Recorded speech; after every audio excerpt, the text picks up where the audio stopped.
Au centre de la clairière se dressait un arbre gigantesque, si haut que sa cime disparaissait dans la brume. Son tronc était large comme une maison, et sur son écorce se dessinait un visage sévère, marqué par la colère. Ses yeux de sève brillaient d'une lueur ancienne. Kiba baissa les yeux vers les petites pousses dans ses bras, elles avaient complètement guéri, vibrant d'une douce lumière verte. Il les reposa doucement, dans la terre humide, les racines s'ancrant aussitôt comme si elles retrouvaient leur foyer. Puis il leva la tête vers l'arbre colossal. Il ne savait pas que vous étiez des ans.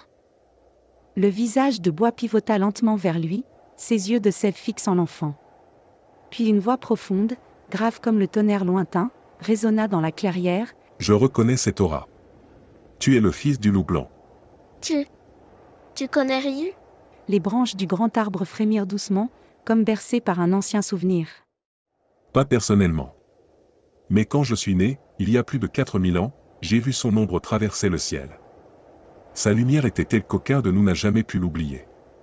Kiba resta silencieux un instant, le cœur serré par le souvenir de son père adoptif.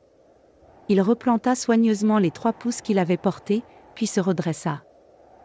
Ces 3-là ne savaient pas pour vous. Ils ne voulaient pas venir. Les miens sont très protecteurs envers nos jeunes. Mais ils ont raison, la plupart ne survivent pas.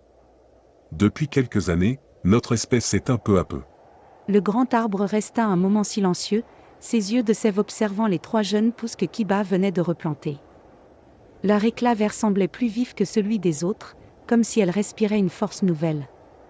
Enfin, l'arbre immense reprit la parole, sa voix grave résonnant dans toute la clairière. Mais je vois. Ces petits que tu as ramenés sont plus en forme que les autres.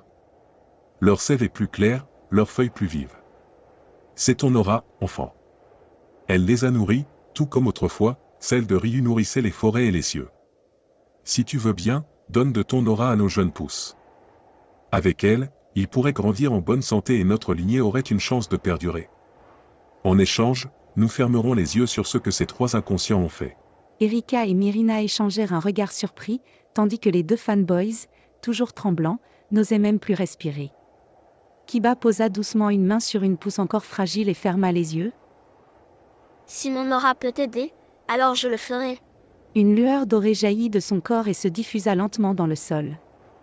L'énergie se répandit comme une onde, traversant la clairière entière. Les petites pousses vibrèrent, leurs feuilles frissonnantes de joie, s'illuminant d'un vert éclatant.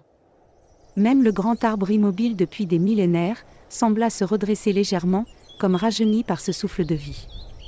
Le grand arbre